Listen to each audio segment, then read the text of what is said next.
In this video, you'll learn how to change your Microsoft Teams password in just a few minutes, so you can keep your account secure and protected from unauthorized access.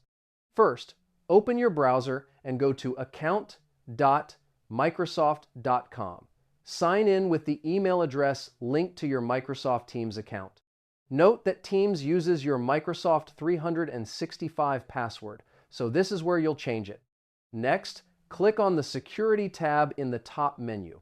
This is the section where you can manage all your security settings, including your password, two-factor authentication, recovery options, and recent sign-in activity.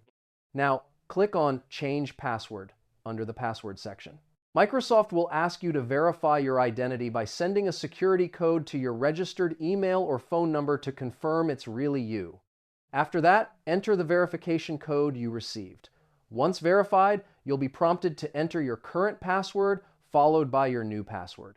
Make sure your new password is strong, unique, and easy for you to remember. Once you've entered your new password, click Save. Microsoft will update your credentials immediately. You'll need to sign in again on Microsoft Teams and any other Microsoft services where you're currently active. And that's it. Your Microsoft Teams password is now changed, and your account is more secure than ever.